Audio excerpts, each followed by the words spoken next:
નમસ્કાર મિત્રો આજે હું એક વાત કહી રહ્યો છું જાતિવાદીઓ વિશે. મિત્રો, જાતિવાદીઓ પહેલાં તો અભણ હોય છે અને હું ગેરંટી આપીને કહું છું કે કોઈ પણ મોટા શહેરમાં જઈ એ લોકોની તાકાત નથી કે કોઈ સારી જગ્યાએ નોકરી કરી શકે, કારણ કે તેમની માનસિકતાના કારણે તે લોકોને ધક્કા મારીને કાઢી મૂકવામાં આવશે, એની હું ગેરંટી આપું છું.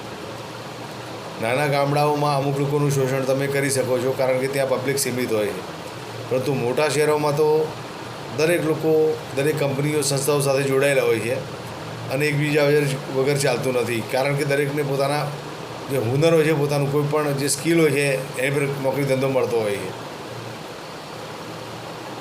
બીજી વાત મિત્રો, ખાસ એ કહેવામાં માગું છું કે જે જાતિવાદી લોકો છે તે તો ઠીક જ છે, પરંતુ અમુક લોકો જે ધાર્મિક લોકો હોય છે, ધર્મ વિરોધી હોય છે, જે પોતાના ધર્મને શ્રેષ્ઠ માને છે અને બીજાના ધર્મનું અપમાન કર્યા કરે છે. એ ચાહે કોઈ પણ ધર્મના વ્યક્તિ હોય, હિન્દુ હોય, એણે મુસ્લિમોનું અપમાન ના કરવું જોઈએ, એમના ધર્મનું અપમાન ના કરવું જોઈએ.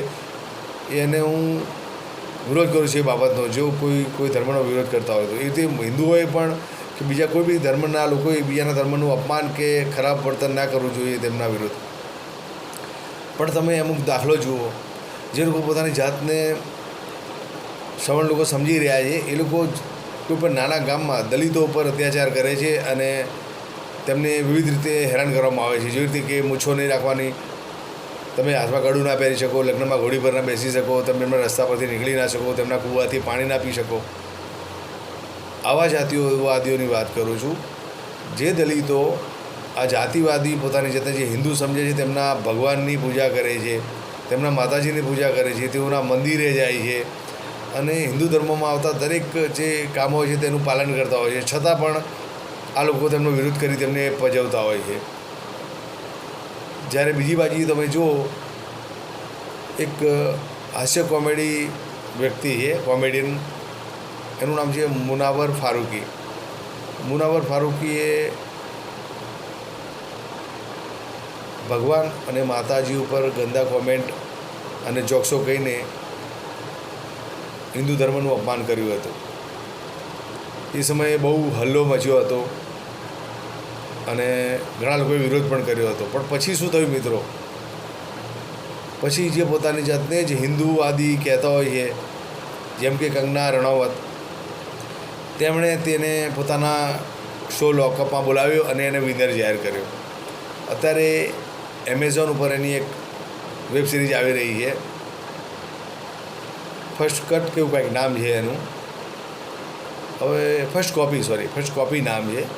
હવે તમે વિચાર કરો કે જે માણસે ભૂતકાળમાં જે લોકો પોતાની જાતને હિન્દુ ચુસ્ત માને છે, તેમના દેવી દેવતાઓનું અપમાન કર્યું હતું, તેની પર ગંદા જોક્સો ગયા હતા, આજે તેને શું માન સન્માન આપવામાં આવે છે. અને જે લોકો પોતાની જાતને હિન્દુ તરીકે જોડવા માગે છે, હિન્દુઓની પરંપરા સાથે રહેવા માગે છે, તેમના દેવી દેવતાઓની પૂજા કરવા માગે છે, મંદિરે જવા માગે છે, દાન આપવા માગે છે, તેમનો વિરોધ કરી આ જાતિવાદી લોકો તે લોકોને પરેશાન કરી મૂકે છે.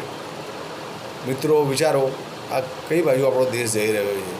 જે લોકોને સામેલ થવું છે ધર્મમાં, એ લોકોનો તિરસ્કાર કરવામાં આવે છે અને જે લોકો ધર્મનો મજાક ઉડાવવામાં આવે છે, જે ખાસ મોટામાં મોટો ધર્મ છે ભારત દેશનો, એવા મજાકિયા કોમેડિયનને કોઈ પણ શોમાં બોલાવી તેનું સન્માન કરી તેને વિજેતા જાહેર કરવામાં આવે છે અને તેને લઈને સ્પેશિયલ અમુક ટીવી સિરિયલો, વેબ સિરીઝો બનાવી તેને માન આપવામાં આવે છે. તો આ છે આપણું ભારત.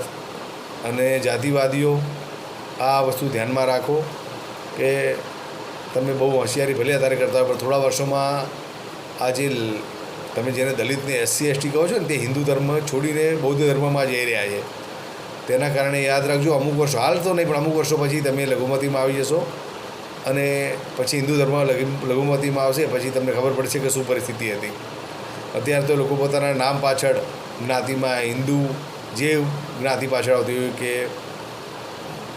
એમનું કામકાજ આવતું એ પ્રમાણે જોડવામાં આવે છે એની પાછળ, ભલે તેમને હિન્દુ ગણવામાં ના આવતા હોય, પણ આવતા જે 40-50 વર્ષો પછી આખા ભારત દેશની પરિસ્થિતિ બદલાવાની છે.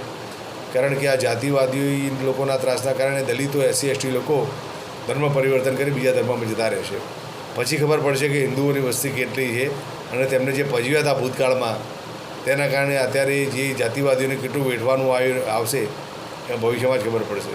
બસ આટલો જ આ વિડીયો હતો જાતિવાદીઓ લોકો માટે. વંદે માતરમ. બસ થેન્ક યુ. આ વિડીયોને મિત્રો તમને ગમ્યો હોય તો લાઈક કરો, શેર કરો અને મારી આ ચેનલ છે તેને સબસ્ક્રાઈબ કરો. જય ભીમ, જય ભીમ.